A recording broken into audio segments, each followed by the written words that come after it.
Yep. Go ahead. Yeah. Look, just to reflect back on the Miami game, a game where we made a lot of mistakes, unforced errors, weren't ourselves in particular in the first half. We're all upset from the coaching staff to the players.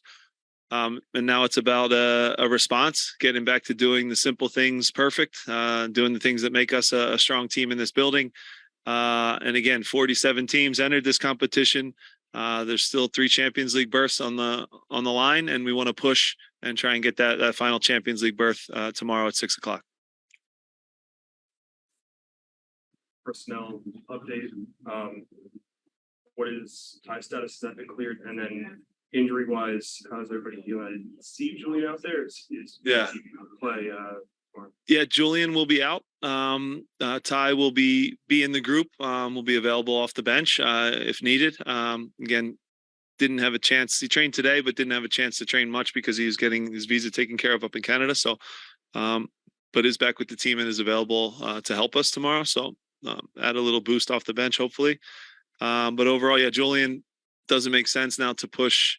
He was really only on the bench in the case of a real emergency, penalty kick situation.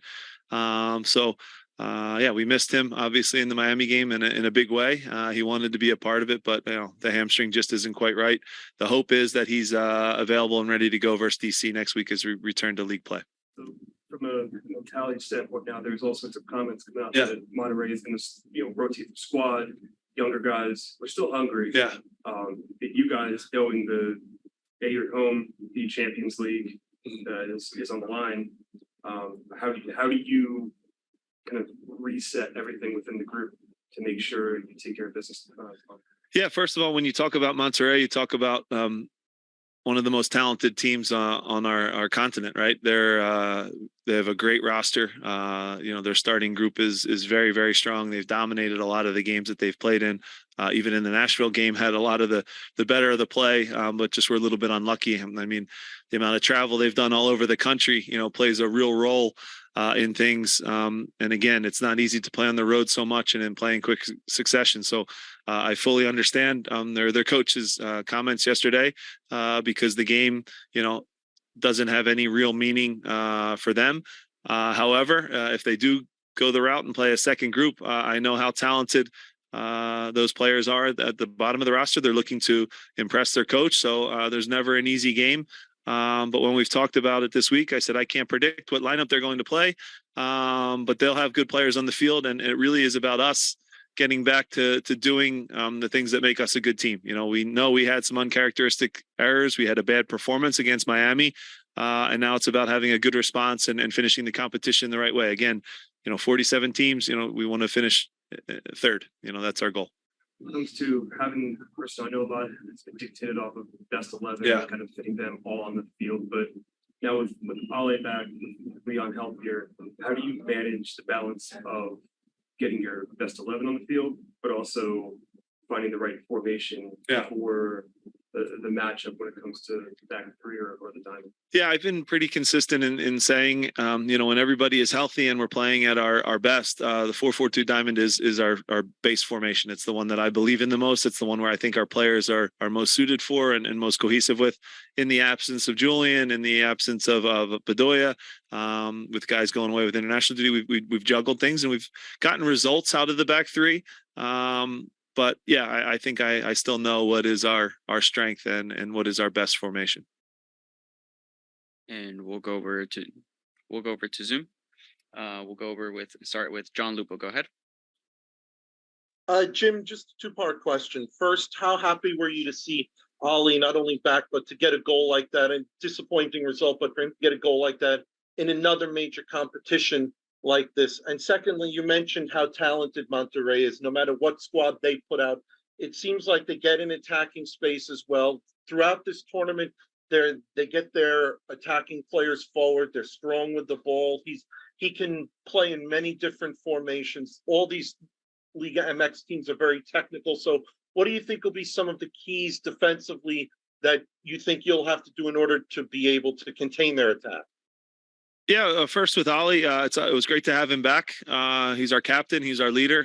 If you go through any team in our league and you take their captain out for the time that he's missed, there's a big drop off in your group. So to get him back, to have him score was great. Again, he starts so many of our attacks. He kind of is the guy that plays the pass that leads to the pass to the goal. So he's been a soldier for our club and our leader and our captain. So great to have him back. Still might not be quite ready to start yet, but will certainly play a longer role in tomorrow's game, which is good. But when you talk about Monterrey, like you mentioned, first of all, they're very, very well coached. They're very organized. As you watch back several games, they do play in a couple different formations. They can change on the fly, but for the most part, also play out of a 4-4-2. So the matchups should be fairly clear if they decide to play in that formation. But similar to us. They want to play forward and they want to play forward fast, and they can really hurt you in transitions. They have wide players that are comfortable coming inside and receiving passes. Their wing backs are very aggressive getting forward. So, yes, there are some similarities to the ways we play, and it should make for a very good game regardless of who's on the field. Okay, we'll go ahead with Casey. Go ahead, Casey.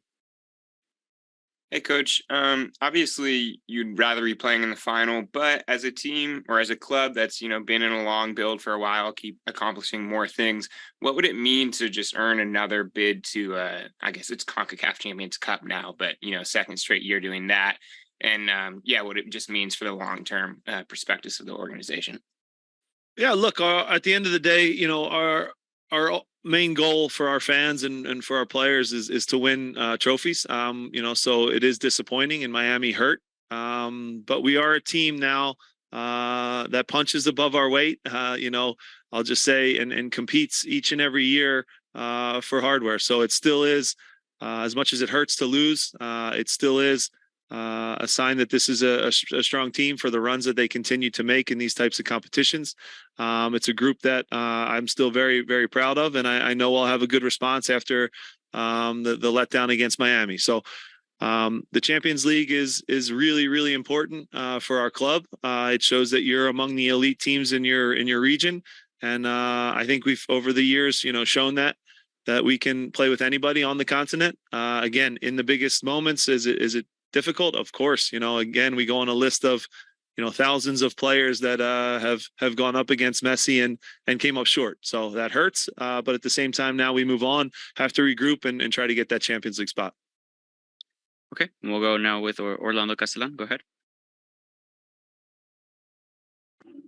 Gracias. Buen día, Jim. Orlando Castellán, Servicio Informativo de Deportes aquí en México.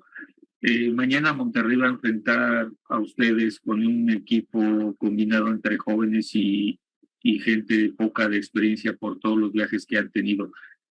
¿En esa parte es ventaja para ustedes? ¿Se sienten favoritos para mañana sacar ese tercer lugar?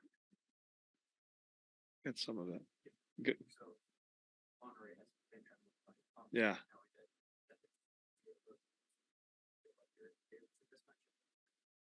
Yeah, it's tough to say, who is the favorite in the third place game. The motivation isn't obviously the same. The fact that Monterrey has been so good in this competition, but has also gone on the road and not had very short travel. They've had travel all across the United States and have had good performances in the games.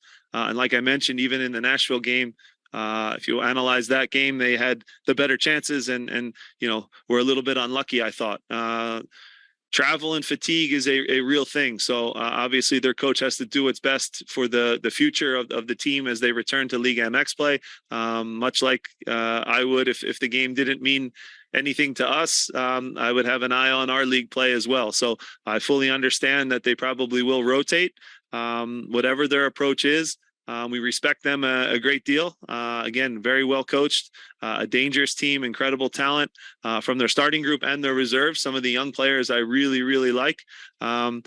But yes, they might have some guys with the number on their back in the hundreds and 200s. That is a reality, but those kids can all still really, really play. And I think it shows that the future for Monterrey is very good as well. So again, we look forward to the competition against them. Yes, it means more for us, all right, because they've already qualified for Champions League. But it's two good teams, and anytime you step on the field for 90 minutes, it's a good opportunity to learn about your team, and I'm sure they'll do the same.